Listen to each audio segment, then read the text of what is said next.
عقدة من لسانی یفقهوا قولی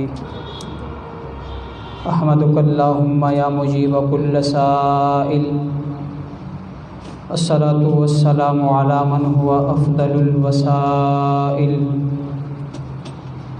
وعلى آلہ واصحابہ ذوی الفضائل اما بعد فاعوذ باللہ من الشیطان الرجیم بسم اللہ الرحمن الرحیم لقد کان لکم فی رسول اللہ اسوۃ حسنہ صدق اللہ العظیم ببرکتہ مخبرا وآمرا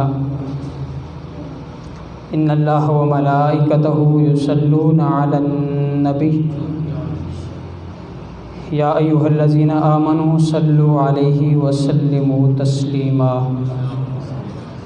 اللہم صلی علی سیدنا و مولانا محمد وعلی آل سیدنا و اصحاب سیدنا و ازواج سیدنا و مولانا محمد وبارک وسلم وصلی علیہ الصلاۃ والسلام علیکہ یا سیدی یا رسول اللہ الصلاۃ والسلام علیکہ یا سیدی یا حبیب اللہ الصلاۃ والسلام علیکہ یا سیدی یا رحمۃ للعالمین وعلی آلک و اصحابک یا سیدی یا شفیع المذنبین خشک شاخوں کو وہ تازہ گلاب دیتے ہیں، اہل پیری کو وہ پھر سے شباب دیتے ہیں۔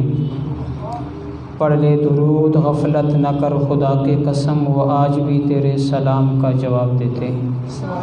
الصلاۃ والسلام علیکہ یا سیدی یا رسول اللہ، الصلاۃ والسلام علیکہ یا سیدی یا حبیب اللہ وعلی آلک و اصحابک یا سیدی یا محبوب رب العالمین مولا صلی وسلم دائما ابدا علی حبیبک خیر الخلق کلہم منزہ عن شریک فی محاسن فجوہر الحسن فیہ غیر منقسم رب صلی وسلم دائما ابدا علی حبیبک خیر الخلق کلہم۔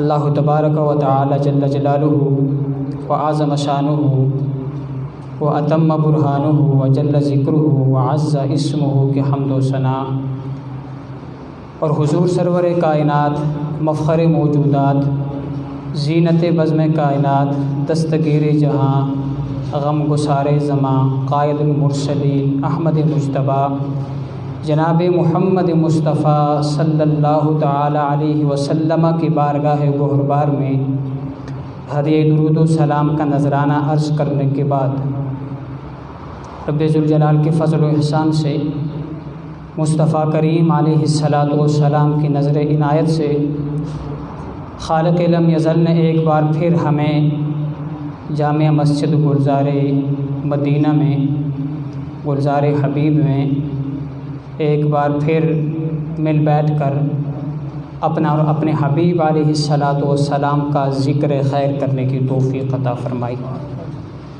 رب لم یزل سے دعا ہے کہ خالق کائنات ہمارے ان لمحات کو اپنی بارگاہ میں شرف قبولیت نصیب فرمائیں۔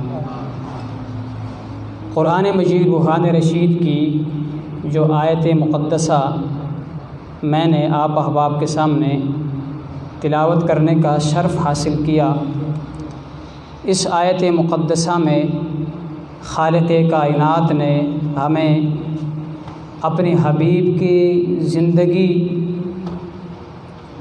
کے بارے میں بتایا ہے۔ فرمایا لقد کان لکم فی رسول اللہ اسوۃ حسنہ، تحقیق اے ایمان والو تمہارے لیے رسول اللہ صلی اللہ علیہ وسلم کی زندگی بہترین نمونہ ہے۔ رسول اکرم صلی اللہ علیہ وسلم کے متعلق سیرت کی کتابوں میں 3 طرح کی چیزوں کا بطور خاص نبی علیہ الصلاۃ والسلام کے متعلق ذکر موجود ہے۔ ایک ہے آپ علیہ الصلاۃ والسلام کے شمائل، ایک ہے آپ علیہ الصلاۃ والسلام کے فضائل، اور تیسرا آپ علیہ الصلاۃ والسلام کے خصائص۔ شمائل کا مطلب یہ ہے کہ خالق کائنات نے ہمارے آقا علیہ الصلاۃ والسلام کو جو حسن و جمال عطا کیا ہے، خالق کائنات نے اپنے حبیب کو جو خد و خال عطا کیا ہے، اس کا تذکرہ، والضحیٰ کے چہرے کا تذکرہ، واللیل والے زلفوں کا تذکرہ، ید اللہ والے ہاتھوں کا تذکرہ، وجہ اللہ والے چہرے کا تذکرہ، ان چیزوں کا تذکرہ، اس چیز کا نام شمائل ہے۔ خالق کائنات نے ہمارے آقا علیہ الصلاۃ والسلام کو ظاہری حسن و جمال کا وہ اعلیٰ درجہ عطا فرمایا کہ آپ علیہ الصلاۃ والسلام کا نہ سیرت میں کوئی ثانی ہے، نہ صورت میں کوئی ثانی ہے۔ آپ علیہ الصلاۃ والسلام کو خالق کائنات نے مرتبہ اور مقام وہ اعلیٰ درجے کا عطا کیا ہے، نہ ہی کوئی ایسی سیرت والا ازل سے ابد تک آ سکتا ہے، اور جتنا حسین چہرہ، جتنی حسین ادائیں خالق کائنات نے ہمارے نبی علیہ الصلاۃ والسلام کو عطا کیے ہیں، ایسے حسین چہرے والا قیامت تک نہیں آ سکتا۔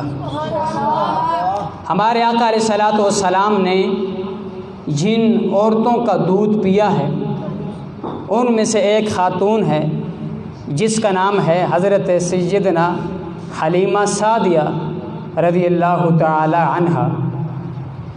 ایک دن محلہ کی عورتیں جناب حضرت سیدنا حلیمہ رضی اللہ تعالی عنہا کے پاس آئیں اور کہنے لگی، اے حلیمہ، تو کب سے اتنی امیر بنی ہے؟ ہم دیکھتے ہیں کہ پورا رات تیرے گھر چراغ جلتا رہتا ہے، تو اپنے گھر کے چراغ کو بند ہی نہیں کرتی۔ اس محلے میں بڑے بڑے امیر رہتے ہیں، کسی بھی امیر کا چراغ رات کو نہیں جلتا، سارے رات کو اپنے چراغ بجھا کر سوتے ہیں، لیکن اے حلیمہ، تو کب سے اتنی امیر بنی ہے؟ بظاہر تو تیرے پاس اتنی مال و دولت نہیں ہے، لیکن ہم دیکھتے ہیں پوری رات تیرے گھر سے روشنی آ رہی ہوتی ہے، اور روشنی بھی بڑی اعلیٰ قسم کی روشنی تیری گھر سے آ رہی ہوتی ہے۔ حضرت حلیمہ سعدیہ رضی اللہ تعالی عنہا نے جب عورتوں کے اس سوال کو سنا، آپ نے فرمایا، آؤ میں تمہیں لے کے چلوں اس چراغ کے پاس جو چراغ پوری رات میرے گھر کو روشن رکھتی ہے۔ حضرت حلیمہ سعدیہ رضی اللہ تعالی عنہا رسول اکرم صلی اللہ تعالی علیہ وسلم کے پاس ان عورتوں کو لاتی ہیں اور کہتی ہیں کہ جب سے میرے گھر یہ چراغ آیا ہے، میرے سارے دیے میں نے بجھا دیے ہیں، سارے دیے میں نے توڑ دیے ہیں۔ یہ چراغ وہ چراغ ہے جو ہر وقت میرے گھر کو روشن کیے رکھتا ہے۔ اس نبوت والے چراغ کی وجہ سے جب سے یہ نبوت والا چراغ میرے گھر آیا ہے، میرے گھر میں اندھیرا نہیں ہوتا، ہر وقت میرے گھر میں سویرا ہی سویرا رہتا ہے۔ یہ ہمارے آقا علیہ الصلاۃ والسلام کی چہرے کا عالم تھا کہ اندھیری رات میں بھی آپ علیہ الصلاۃ والسلام کا چہرہ چراغ کی طرح روشن ہوتا تھا۔ حضرت امی عائشہ صدیقہ رضی اللہ تعالی عنہ کہتی ہیں، ایک دن میں کچھ سی رہی تھی، میرے ہاتھ سے سوئی گر گئی، سوئی گری، اندھیرا تھا، میں نے سوئی کو بڑا تلاش کیا لیکن مجھے سوئی نہ ملی۔ کہتے ہیں اتنے میں نبیوں کے سلطان حضرت محمد مصطفیٰ صلی اللہ تعالی علیہ وسلم کمرے میں تشریف لائے، تو آپ کے تشریف آوری کی وجہ سے، آپ کے چہرے انور کی وجہ سے اتنی روشنی آئی کہ میں نے اس میں سوئی ڈھونڈ لی ہے۔ ہمارے آقا علیہ الصلاۃ والسلام کے چہرے کی یہ خوبصورتی، اور پھر ہمارے آقا علیہ الصلاۃ والسلام کے پسینے کا اگر ہم عالم دیکھیں، عام طور پر ہمیں پسینہ جب آتا ہے تو ہمارے جسم سے بدبو آتی ہے، لیکن آقا علیہ الصلاۃ والسلام کا پسینہ وہ عظیم پسینہ ہے کہ جس سے اعلیٰ درجے کی خوشبو آتی تھی۔ حضرت ابو ہریرہ رضی اللہ تعالی عنہ کہتے ہیں ایک بندہ نبی علیہ الصلوۃ والسلام کی بارگاہ میں حاضر ہوا، حاضر خدمت ہو کر عرض کرنے لگا، یا رسول اللہ، میری بیٹی کی روانگی ہے، اس کے نکاح کا وقت قریب ہے، آپ مجھے اپنی طرف سے اپنی بیٹی کے لیے کوئی تحفہ عنایت فرمائیں۔ ہمارے آقا علیہ الصلوۃ والسلام نے فرمایا کہ میں تجھے تحفہ دوں گا۔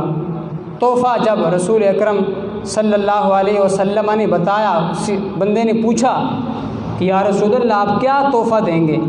آپ علیہ الصلوۃ والسلام نے فرمایا جاؤ ایک شیشی لے کے آؤ، ایک خالی شیشی لے کے آؤ۔ عرض کرنے لگا یا رسول اللہ میں نے تحفہ آپ سے مانگا ہے، آپ فرما رہے ہیں کہ ایک خالی شیشی لے کے آؤ، آپ اس خالی شیشی کے اندر کیا مجھے ڈال کر دیں گے؟ ہمارے آقا علیہ الصلوۃ والسلام نے فرمایا میرے جسم اقدس کا پسینہ میں اس خالی شیشے میں تجھے ڈال کر دوں گا۔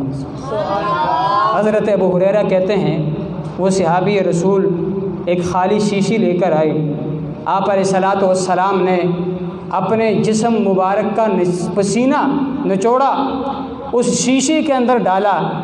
راوی کہتے ہیں مدینہ شریف میں وہ نبی پاک صلی اللہ تعالی علیہ وسلم کے پسینہ مبارک کی جو عظیم خوشبو تھی وہ گھر والے جب لگاتے پورا مدینہ معطر ہو جاتا، پورے مدینے کے اندر نبی علیہ الصلوۃ والسلام کی خوشبو مبارک محسوس ہوتی تھی۔ جس دن وہ گھر والے لگاتے تھے، راوی کہتے ہیں کہ اس پورے گھر کا نام ہی خوشبو والا گھر پڑ گیا۔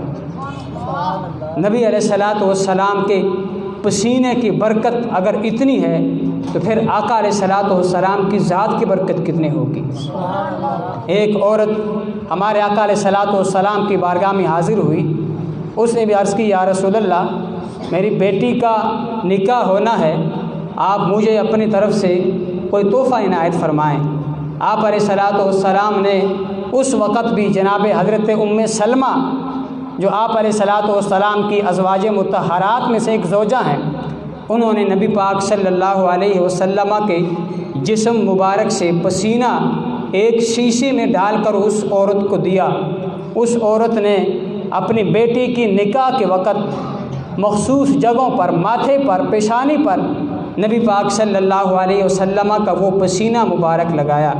وہ کہتی ہیں اس کے بعد زمانہ گزر گیا، میں نے وضو بھی میں کرتی رہی، اپنا چہرہ اور ہاتھ دھوتی رہی، لیکن نبی پاک صلی اللہ علیہ وسلم کی پسینے کی خوشبو میرے چہرے سے نہیں گئی۔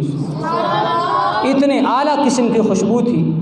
راوی کہتے ہیں اس نکاح کے وقت جب اس عورت نے اپنی بیٹی کے پیشانی پر نبی علیہ الصلوۃ والسلام کا وہ پسینہ مبارک لگایا اور پھر زمانہ گزرا، خالق کائنات نے اس کو ایک بیٹی عطا فرمائی، لیکن کہتے ہیں شادی والے دن جس جگہ پر اس عورت نے اپنی بیٹی کے نبی پاک صلی اللہ علیہ وسلم کا پسینہ مبارک لگایا تھا، آگے نواسی کی اسی جگہ سے خوشبو آ رہی تھی۔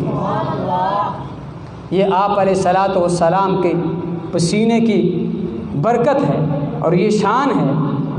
آج معاذ اللہ لوگ نبی علیہ الصلوۃ والسلام کے مثل ہونے کا دعویٰ کرتے ہیں اور کہتے ہیں کہ وہ بھی انسان تھے، ہم بھی انسان ہیں، ان کے بھی 2 پاؤں ہمارے بھی 2 پاؤں، ان کے بھی 2 ہاتھ ہمارے بھی 2 ہاتھ۔ ہم کہتے ہیں بظاہری اعتبار سے اگرچہ وہ ہر چیز میں ہمارے ساتھ شریک تھے، لیکن خالق کائنات نے انہیں وہ مرتبہ اور مقام عطا کیا تھا، خالق کائنات نے انہیں وہ فضیلت عطا کی تھی جن کی پسینہ بھی اعلیٰ قسم کی خوشبو کی جگہ کام آتی تھی۔ ایک ہے آپ علیہ الصلوۃ والسلام کے فضائل۔ حضرت ابو ہریرہ فرماتے ہیں نبی علیہ الصلوۃ والسلام جس بچے سے پیار کا اور محبت کا انداز کرتے اور اس کے رخسار پر ہاتھ مبارک پھیرتے، جس طرح ہماری عادت ہے کہ چھوٹوں سے جب ہم شفقت کرتے ہیں تو اس کے رخسار پر ہاتھ پھیرتے ہیں، کہتے ہیں نبی علیہ الصلوۃ والسلام جس بچے کے رخسار پر اپنا دست اقدس پھیرتے، فرمایا پھر ایک زمانے تک اس بچے کے منہ سے نبی علیہ الصلوۃ والسلام کی خوشبو آتی تھی۔ آپ علیہ الصلوۃ والسلام کے دست اقدس جس بچے کے منہ کے ساتھ لگ جاتا پھر اس سے خوشبو آتی۔ یہ ہمارے آقا علیہ الصلوۃ والسلام کے فضائل ہیں اور آپ کے شمائل ہیں۔ خالق کائنات نے آپ کو حسن و جمال کا وہ مقام عطا کیا ہے جو خالق کائنات نے نہ اس سے پہلے کسی کو عطا کیا ہے نہ اس کے بعد کسی کو عطا کیا ہے۔ اور دوسرے ہیں آپ علیہ الصلوۃ والسلام کے خصائل، آپ علیہ الصلوۃ والسلام کے اخلاق۔ قرآن مجید برہان رشید میں جس طرح اللہ فرماتا ہے لقد کان لکم فی رسول اللہ اسوۃ حسنہ، تمہارے لیے اے ایمان والو نبی علیہ الصلوۃ والسلام کی زندگی، آپ علیہ الصلوۃ والسلام کے اخلاق، نبی علیہ الصلوۃ والسلام کے طور طریقے، آپ علیہ الصلوۃ والسلام کا اٹھنا بیٹھنا۔ اگر تم نے کسی کو دیکھنا ہے اعلیٰ اخلاق کے مالک، اعلیٰ حسن و کردار کا مالک، تو اپنے نبی کی زندگی پڑھ لینا، اپنے نبی کے اخلاق کو پڑھ لینا۔ ہمارے آقا علیہ الصلوۃ والسلام کی وہ شان ہے کہ خالق کائنات نے آپ کو اخلاق کا وہ اعلیٰ درجہ عطا کیا ہے جو خالق کائنات نے کسی کو بھی عطا نہیں کیا ہے۔ اس اخلاق کے مثالیں بے شمار اس کی مثالیں ہیں۔ ان میں سے ایک مثال یہ ہے، حدیث کی کتابوں میں آتا ہے ایک بندہ، صحابہ کہتے ہیں ہم مسجد نبوی شریف میں بیٹھے تھے، ایک بندہ جو ابھی اسلام سے مشرف نہیں ہوا تھا، غیر مسلم تھا، نبی علیہ الصلوۃ والسلام ہمیں مسجد نبوی شریف میں وعظ فرما رہے تھے تو وہ بندہ داخل ہوا۔ اس نے کہا میں چند دنوں سے بھوکا ہوں تو مجھے کھانے کے لیے کچھ چاہیے۔ عام طور پر جب مسجد نبوی شریف میں کوئی مہمان آتا تو صحابہ اکرام علیہم الرضوان میں سے جس کے گھر کچھ ہوتا وہ اس مہمان کو لے جاتا، لیکن اس نے ضد کی، اس نے کہا میں نبی علیہ الصلوۃ والسلام ہی کے گھر رات گزاروں گا اور میں نے آج آپ علیہ الصلوۃ والسلام ہی کا مہمان بننا ہے۔ آپ نے فرمایا ٹھیک ہے آ جاؤ، میں تمہارے مہمانی کے لیے تیار ہوں۔ نبی علیہ الصلوۃ والسلام اسی گھر رہ گئے اور گھر چند بندوں کا جتنا بھی کھانا تھا سارا وہ کھا گیا۔ اب وہ تو آیا تھا چونکہ دشمن بن کے، اس نے یہ کہا تھا کہ میں ذرا امتحان لیتا ہوں اس نبی کے اخلاق کا۔ گھر کے اندر جتنے بھی 2-4 بندوں کا کھانا تھا سارا راوی کہتے ہیں وہ کھا گیا۔ اتنا کچھ کھا گیا تھا کہ رات کو بستر پر اس کا پیشاب نکل گیا۔ اب جب آلودہ ہوا تو شرمندہ ہوا، وہ وہاں سے اٹھا، اس نے بھاگنے کی کوشش کی کہ اب جب صبح میں اٹھوں گا، میں نے تو نبی علیہ الصلوۃ والسلام کا مقدس بستر آلودہ کر دیا ہے، اب لوگ مجھے کیا کہیں گے؟ لوگ جمع ہو کر مجھے وہ ماریں گے اور مجھے ملامت کریں گے کہ تو نے نبی علیہ الصلوۃ والسلام کا مقدس بستر مبارک ناپاک کیا ہے۔ راوی کہتے ہیں وہ راتوں رات اٹھا اور وہاں سے چل پڑا۔ ساتھ ہی ایک کنواں تھا جس پہ جا کے اس نے غسل کیا، لیکن اسے یاد آیا کہ اس نے رات کو سوتے وقت سراندے کے نیچے سونے کی ایک انگوٹھی چھوڑ دی تھی۔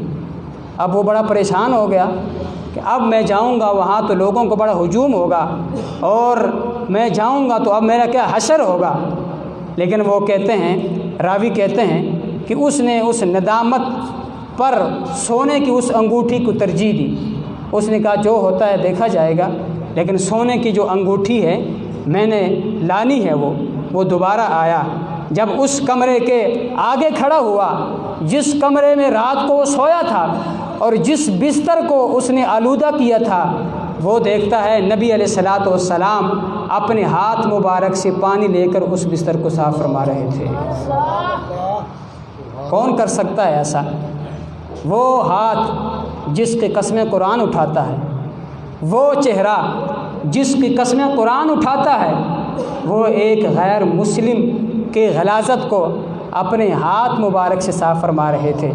کہتے ہیں جب میری نظر ان پر پڑی اور ان کی نظر مجھ پہ پڑی، آپ صلی اللہ علیہ وسلم مسکرائے اور فرمایا معدہ جب خراب ہوتا ہے تو پھر ایسے معاملات ہو جاتے ہیں، کوئی مسئلہ نہیں، آپ بیٹھو، میں آپ کے لیے ناشتہ لاتا ہوں۔ کہتے ہیں یہ جب کلمات نبی علیہ الصلوۃ والسلام نے اسے کہے تو اس نے کہا یا رسول اللہ میں ناشتہ بعد میں کروں گا، پہلے آپ کا کلمہ پڑھ کے مسلمان ہونا چاہتا ہوں۔ نعرہ تکبیر، نعرہ رسالت، نعرہ تحقیق، تو یہ ہے ہمارے آقا علیہ الصلوۃ والسلام کی شان، اور یہ ہے ہمارے آقا علیہ السلام۔ ہم تو اس نبی کی امتی ہیں۔ آج تو ہم ہر وقت انتقام کے آگ میں جھلس رہے ہوتے ہیں، اور ہمارا یہ ذہن ہے کہ ہم نے اینٹ کا جواب پتھر سے دینا ہے۔ اینٹ کا جواب بھی اینٹ سے نہیں دینا، اینٹ کا جواب ہم نے پتھر سے دینا ہے۔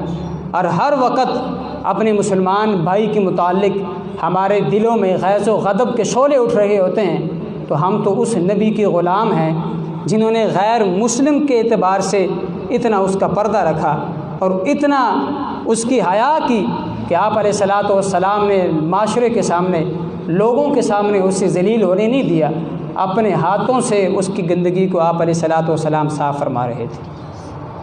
ہمارے آقا علیہ الصلوۃ والسلام نے ارشاد فرمایا تم میں سے سب سے بدترین بندہ وہ ہے جس کے شر کی وجہ سے لوگ اس سے خاموش ہو جائیں، جس کے شر کی وجہ سے لوگ اس کو نہ بلائیں، جس کے شر کی وجہ سے لوگ اسے بلانا چھوڑ دیں۔ فرمایا اگر تم میں سے سب سے شریر بندہ دیکھنا ہو، اس بندے کو دیکھو کہ لوگوں کو پتہ ہو کہ اب اگر میں نے اس کو چھیڑا تو اب معاذ اللہ یہ گالیاں بکے گا، اور اب اس کے منہ سے وہ گندی گندی گالیاں نکلیں گی۔ فرمایا جس کے شر کی وجہ سے لوگ اس سے خاموش ہو جائیں اور لوگ اس سے سائڈ ماریں۔ ہمارے آقا علیہ الصلوۃ والسلام فرماتے ہیں لوگوں میں سے سب سے شریر وہ بندہ ہے۔ اس لیے ہمیں اپنے اخلاق کی طرف نظر کرنی چاہیے۔ رسول اکرم صلی اللہ تعالیٰ علیہ وسلم کی سیرت کی طرف ہمیں دیکھنا چاہیے۔ آپ علیہ الصلوۃ والسلام کی آمد کے جو مقاصد ہیں، ان مقاصد میں سے ایک مقصد آپ علیہ الصلوۃ والسلام نے خود بیان فرمایا مجھے خالق کائنات نے اس لیے بھیجا ہے کہ میں تمہارے اخلاق کو مکمل کروں۔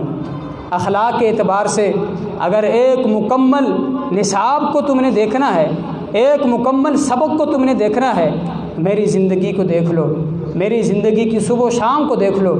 یہ میرا وہ مقدس اخلاق ہے جو تمہیں خالق کائنات کے قریب کر دے گا۔ تو رب العزت جل سے دعا ہے کہ خالق کائنات ہمیں نبی علیہ الصلوۃ والسلام کے اسوہ حسنہ کو اپنانے کی توفیق عطا فرمائے۔ وما توفیقی الا باللہ، سنت عطا فرمائے۔